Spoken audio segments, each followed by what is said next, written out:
Before we get into this week's episode, I want to make a plug for Art Market Minute, ArtNet News' new micro-podcast, hosted by our European news editor, Margaret Kerrigan. It offers a weekly snapshot of essential art market news, expertly compiled by the ArtNet Pro editorial team. Art Market Minute airs every Monday, so be sure to tune in. Critique comes with the field. It's not unique to us. And we're here for it all. And frankly, I'm more concerned with the integrity in which we can answer questions like, did we push the needle? Did we really advance the debate? I'm Min Chen, and this is The Art Angle, a podcast by ArtNet News.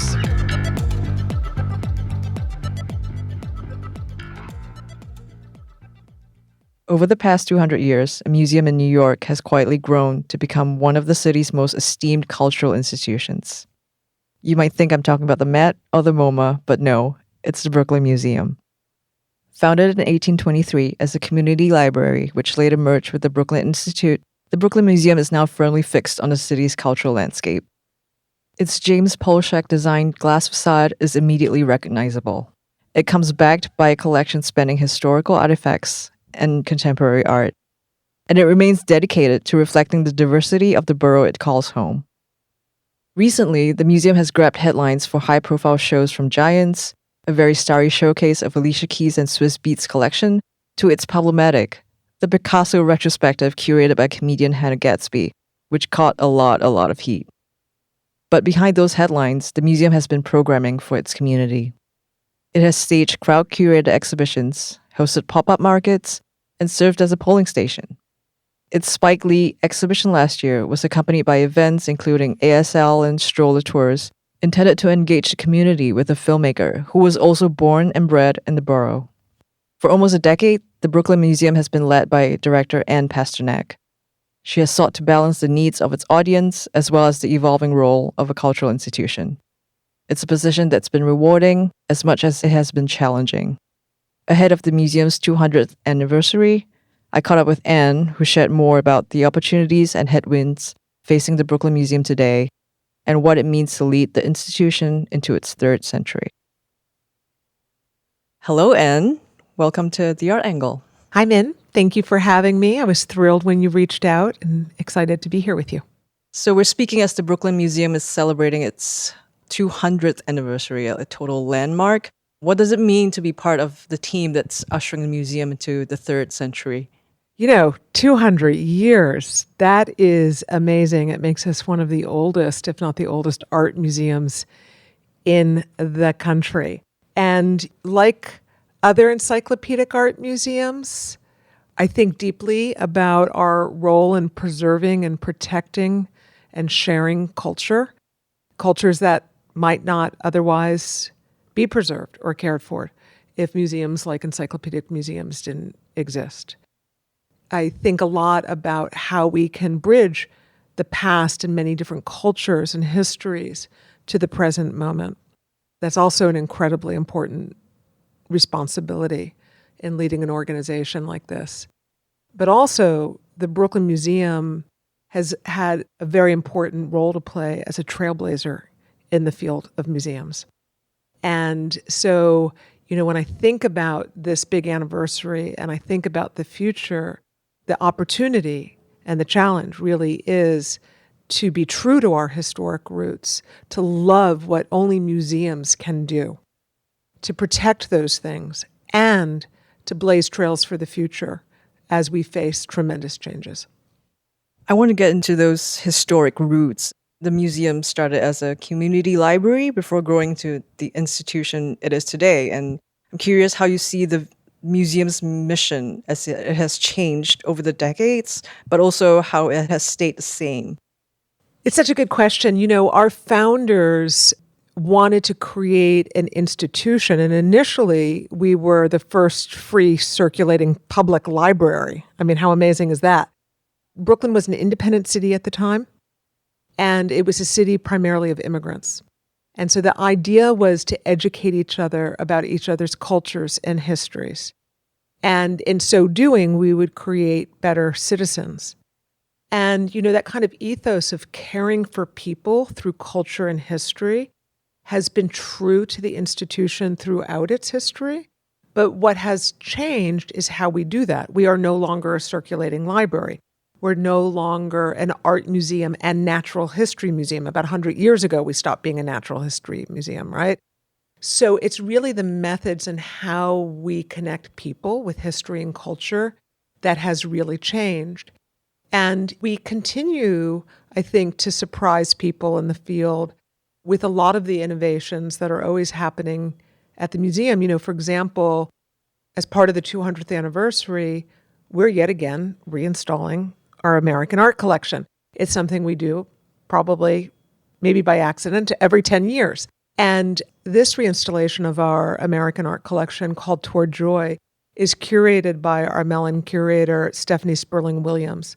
And she was joined by a national panel of experts who worked with her over the past 2 years to really interrogate and shape her ideas, and really situating herself as a Black feminist, a self-defined Black feminist. How do you find joy in American art? How do you include multiple perspectives? How do you experiment with how we actually experience art? How do you make American art fresh? So this is the kind of thing that the museum does all the time. We're constantly innovating and trying new ways of doing things. So the mission hasn't changed so much, but it's how we live that mission that changes. Do you think that's a secret to the museum's longevity? I do think that's the secret to our longevity, but I'd say even more the secret to our longevity is people. Brooklyn people care about the Brooklyn Museum. People more broadly care about the Brooklyn Museum. Our trustees and donors and members have kept us afloat for 200 years. Our staff believes in this mighty engine that could, and they work their tails off every single day to realize our greater potential. So I think really mission is absolutely critical, and people are equally as important. 100%. One thing that surprised me learning that the Brooklyn Museum is turning 200 was what a rich history it has, and how it's almost, like you said, one of the oldest museums in America. And yet, when we discuss New York museums, it's hardly mentioned in the same breath as the Met or the MoMA, say. And I'm curious to hear how you see the Brooklyn Museum's visibility on the cultural stage. When I first came to the museum and I'd Google top 10 things to do in New York City or top 10 things to do in Brooklyn, the Brooklyn Museum actually wasn't being shouted out. But today, we're constantly being talked about in the same context of the great institutions in Manhattan, like the Met and like MoMA. But I also will say that as similar as we also are very different. We're complementary and by intention. New York City is very blessed. We're one of the few places, not only in the country, but in the world, that has 2 encyclopedic art museums. So the Brooklyn Museum has had to carve out a space that's unique and additive in the field. And, listen, the Manhattan institutions rely very heavily on tourism. And sure, we would love to have considerably more tourism than we do today. And audience numbers for all of our institutions have not recovered completely since COVID. We're working on those tourism numbers, but I will tell you, our audience is New York City. And I am overjoyed every single day seeing our audiences engaging with the museum, people that reflect the true cosmopolitanism, the true makeup and diversity, the richness that is New York City. And I love our audiences. So there are differences. And part of it's about location, and part of it is intention to be additive in a city and not try to be redundant. So I have a big question. You've been with the museum for nearly 10 years. What is your vision of a cultural institution in the 21st century? That is a big question. And I don't know if I have a satisfying answer for you. We are in such a state of flux in the world right now. We are a world that is on the move, whether people are on move because of global markets or the ability to travel or war or climate crisis, whatever the reason is, we are constantly changing, right? So because more people are on the move than ever before, we are dealing with vast differences in beliefs, in cultures, in perspectives, in histories.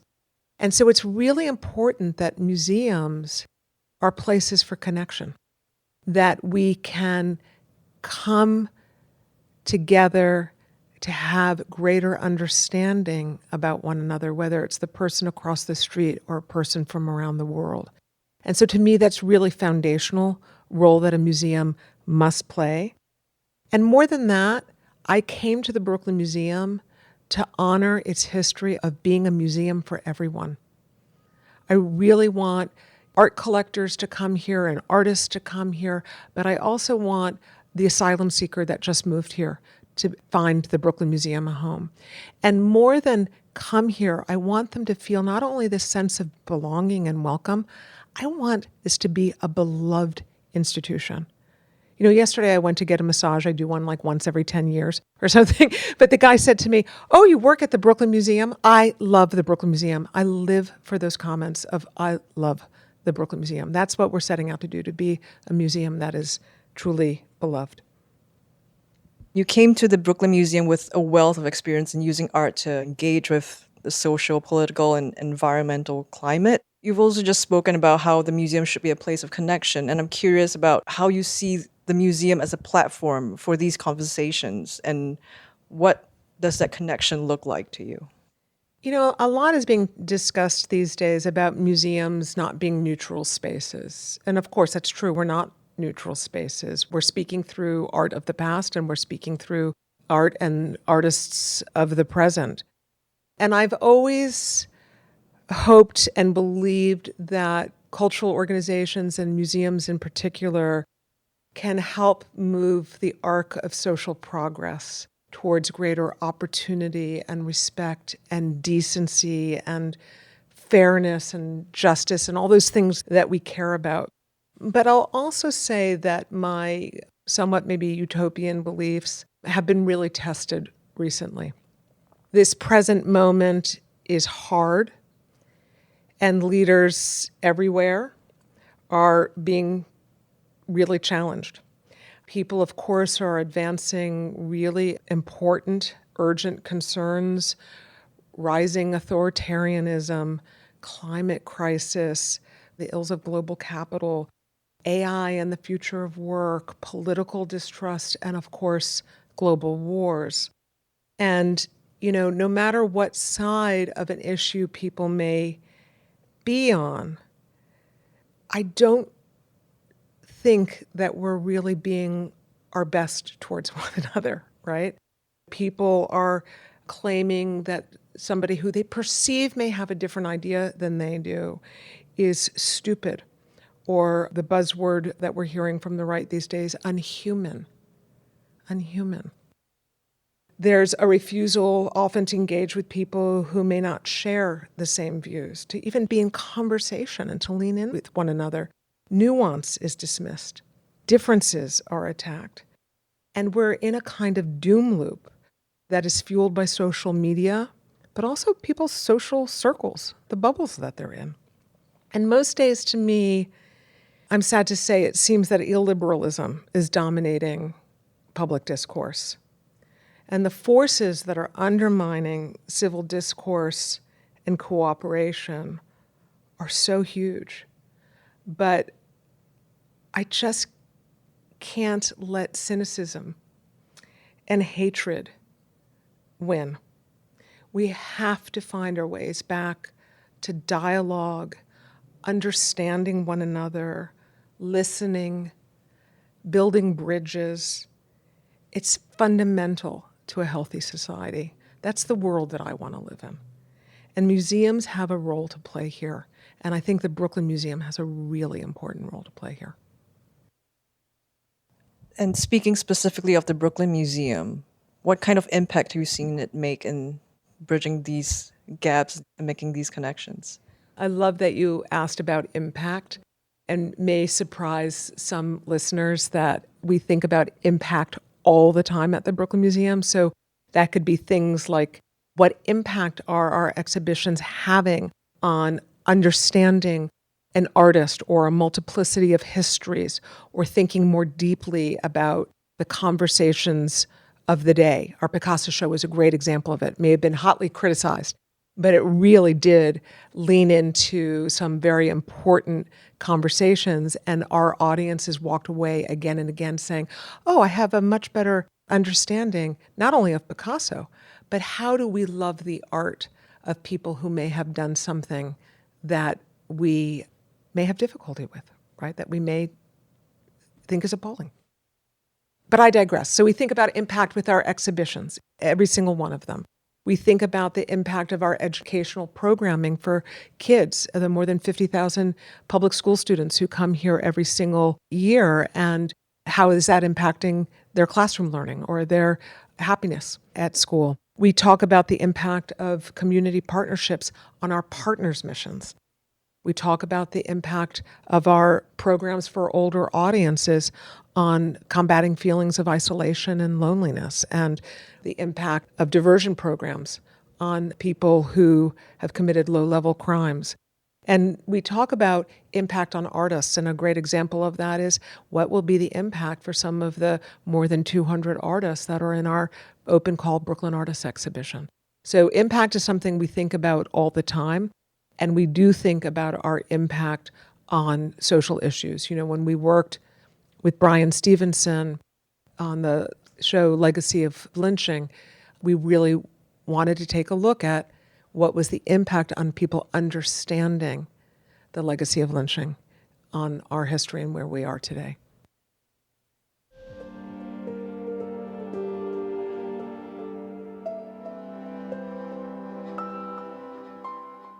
So you spoke previously about how museums are really operating today in a very polarizing climate.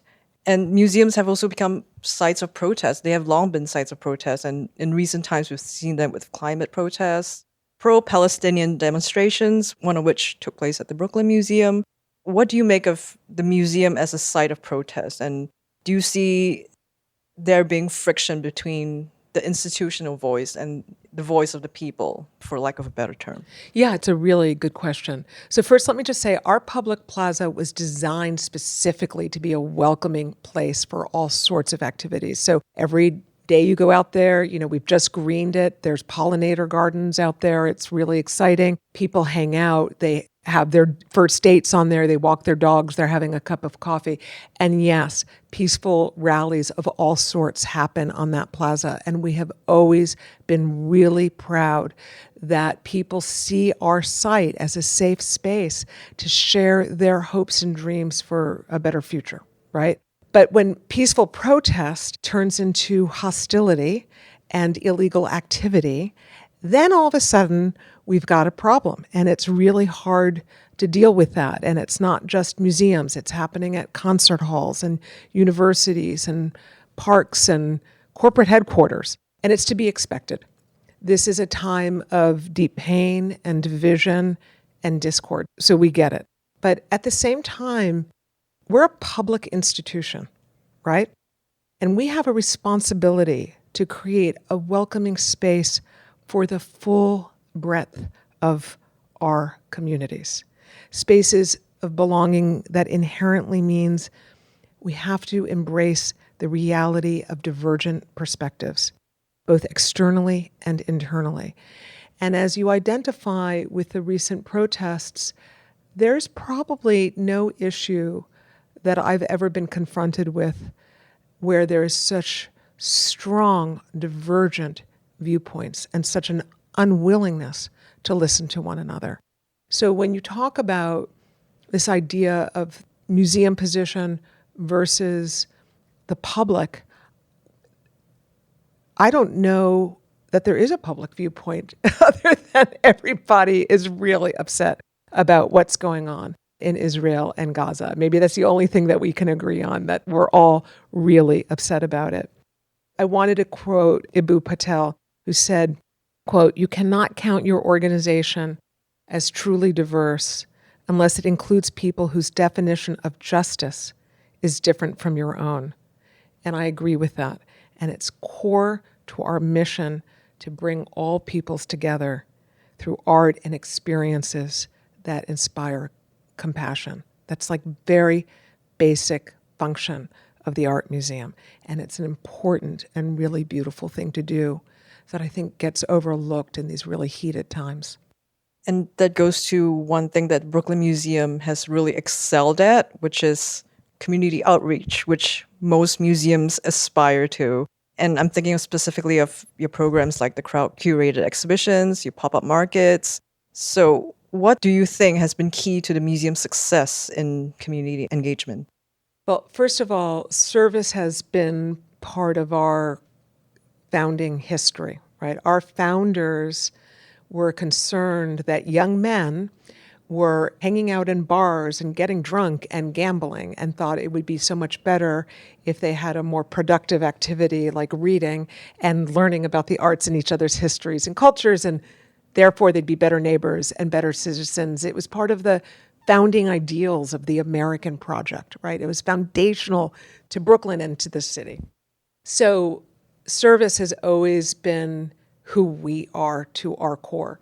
And not only was that in our founding, you can think about examples of what is today our parking lot was a victory garden after World War II to feed our neighbors. In the 1960s, we had a community gallery to embrace greater diversity of Brooklyn's audiences at that time, or even just recently, when the asylum seekers were brought to New York, we worked with the artist Guadalupe Maravilla and local churches, and we used our resources, right? We listened and we used our resources and shared on social media. People need winter coats. They need baby formula and diapers, and women need sanitary products, and they just need everything. And our neighbors came with truckloads of supplies for the new people in the city, and we overwhelmed the churches with supplies and actually went to the homeless shelters. It was like Christmas in November at local homeless shelters. So this is something we always do. But to really answer your question, we start with listening. Like during COVID, before jumping into action, we did lots of Zooms with elected officials, with public school administrators, with NYCHA housing advocates, and all sorts of community organizations and people respected in the community. And they told us where our help was needed, and we responded. We reached out to organizations that could help feed our neighbors who were food insecure and turned the back of the museum into a food pantry, basically, for 6 months. So it starts with listening and care and partnership and helping to elevate the work of our partners. Great. I was going to ask you for tips on how to broach this kind of engagement, but you've already offered really good recommendations. It's not so hard, actually. I don't know why other institutions don't do it. It's so much fun and rewarding, too. 100%. It's really the simplest thing, really. So I also wanted to get your take on the increase of admission fees for New York museums, which this started happening last year. A number of museums have increased their fees to $30. And I'm curious how you see an institution navigating growth without passing that financial burden onto its visitors. Yeah, I don't have a satisfactory answer here. You know, museums are facing, in this country, really hard challenges in balancing growth while maintaining accessibility. You know, we're being hammered by inflation. We're being really challenged by the important work of wage equity. Audiences, as I said, have not fully returned since COVID, and visitors are expecting more. They're expecting a seamless digital experience, very expensive to pull that off. They want immersive experiences, again, very expensive. And they're holding us in general to higher and higher standards. And then there are those who don't want to see any of the old ways change whatsoever. So I'm not sure what has to give, but the old business model is not working. And museums everywhere are being stretched to the edge. So that's true of the Brooklyn Museum too. And even with these very tough conditions, we have held out. We have remained committed to accessibility for all visitors. We have a pay what you wish policy. More than half of our audiences don't pay anything to come to the Brooklyn Museum. And the large majority who do pay far less than what is the suggested admission. But we remain committed to making sure that financial constraints do not prevent anyone from experiencing the museum. I'm quite interested to hear more about what you just said about audiences looking for seamless digital experiences and immersive experiences. Is this something they've fed back to you? Is this something that Brooklyn Museum is thinking about offering more of? I always say that the Brooklyn Museum, what we do with Windex, duct tape, and Benjamin Moore is a miracle, right? But we actually didn't have a proper database until June of this year, right? So I know that if I'm trying to buy a ticket to go to a concert or a movie online, and it's not a good digital experience, I will immediately give up. I'm not proud of myself. I'm just being honest here. I will immediately give up and go to the place that has the most seamless digital experience, right? During COVID, everybody became so much more digitally reliant that there was no way that you could be an institution of this scale and not start to have to make some serious investments in digital infrastructure. So yes, the most basic was creating, at long last, hallelujah, a database. And I'm really proud of our team that put this together and launched at the end of June. You'll see kiosks in the museum for people who would rather just buy a ticket online or get a ticket at a kiosk rather than interface with somebody, and just get right in, and QR codes, and thank heavens for the Bloomberg Foundation and for Bloomberg Connects, which really helped us to take some important steps in becoming a more digital forward institution. But there's a lot. And probably every month, if not every week, you guys are publishing an article about how museums should really be paying attention to immersion. And you're right. You're right. Really? Yeah. So. Interesting. So can we expect any immersive programs coming out of Brooklyn Museum? Yes. Love to hear it. On that note, let's also talk about let's talk about shows. I'll say no more. Yeah. So the museum has held a number of high-profile exhibitions recently with big names attached: Spike Lee, Alicia Keys, and Swizz Beatz, who showcased their collection. Hannah Gadsby, of course, curated the Picasso show. What was the thinking behind these more commercial ventures and the engagements with pop culture? Well, listen, let me first say that part of me wants to react that calling it commercial dismisses the importance of each of these artists. Each one of them has been a significant icon for very good reason within their own field, right? They are important artists and they deserve this platform. Spike Lee has been one of the most influential American filmmakers, one of the most influential filmmakers, period, has changed history.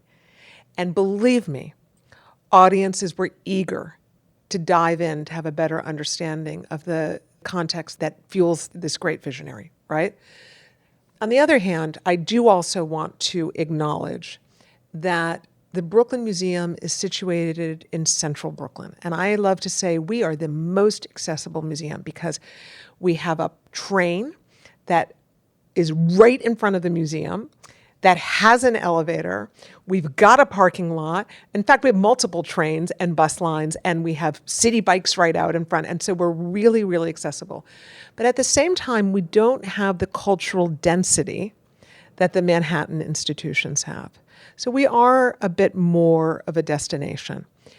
And it is true, therefore, that I have to make sure that we're doing exhibitions that people want to come to. And remember, we don't have much earned revenue. We're a pay-what-you-wish institution. We have to do exhibitions that people want to come to. But why wouldn't we want to? Who really wants to be in an empty museum? Not me. I want to be around vibrant people excited to celebrate together, to learn together, to just be in conversation with one another. Could you share how these shows have had an impact on visitorship or the museum's community outreach efforts? Well, I can tell you generally audience numbers, and I think this is really interesting because we're constantly experimenting, trying to get it right.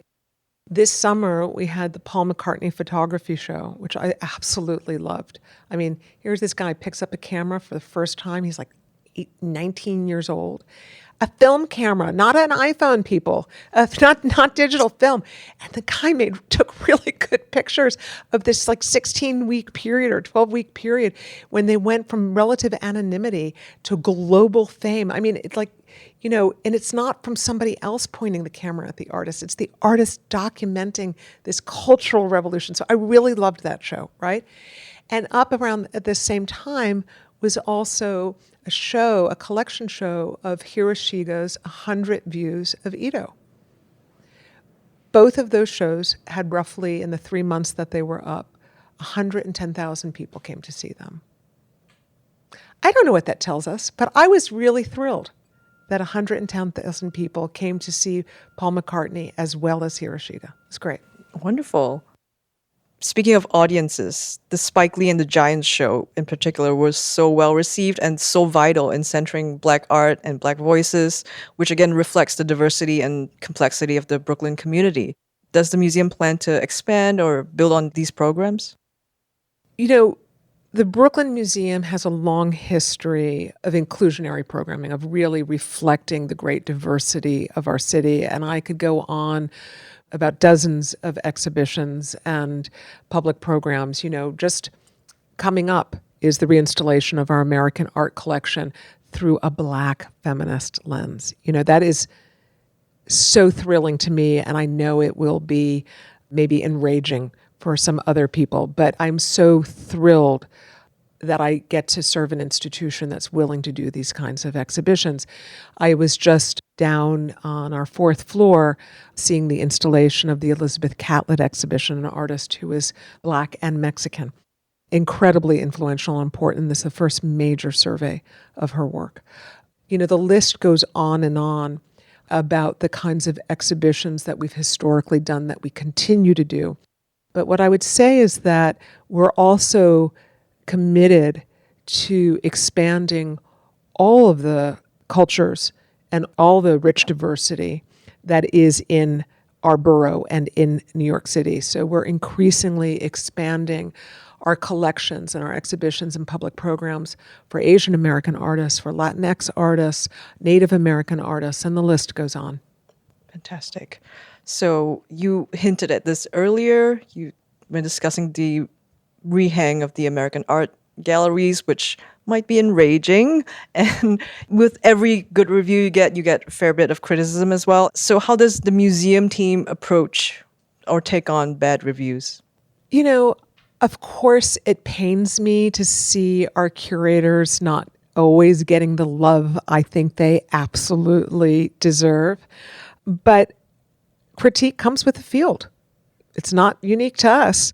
And we're here for it all. And frankly, I'm more concerned with the integrity in which we can answer questions like, did we push the needle? Did we really advance the debate? Did we do it with real rigor and excellence? Those are my primary concerns. And, a little controversy drives more people. And that's a good thing. Let them decide for themselves. So I'm also curious about your personal experience leading the Brooklyn Museum. I'm sure the role comes with a lot of challenges, a lot of headwinds. How do you personally manage pressures or maintain a healthy headspace in such a demanding role? Honestly, it's really hard. Humor helps. I have an extraordinary husband and daughter and now son-in-law who check in on me every single day and tell me they love me. That really helps a lot. I try at least 3 or 4 days a week. I start the morning immediately with a little workout. And maybe if I'm lucky, once a week I meditate and journal. So I'm just a normal human being that uses the same tools everybody else uses. What makes you happy or excited to go into work every day? I mean, the Brooklyn Museum. Have you seen this place? It's incredible. I mean, not a day goes by that I get out of the subway and I don't look up and think, how did I get so lucky? This is such an incredible honor and opportunity. Wonderful. On that note, thank you for speaking with us. Thank you for doing what you're doing, and I'm pleased to be a part of it. Thank you, Anne. That's it for this week's episode. If you like what you heard, you can subscribe to the show on Apple Podcasts, Spotify, or wherever else you get your podcasts. Also, take a moment to rate and review us. It will help other listeners discover what we're doing. The Art Angle is produced by Sonia Menalili and Caroline Goldstein. Thank you for listening, and see you next week.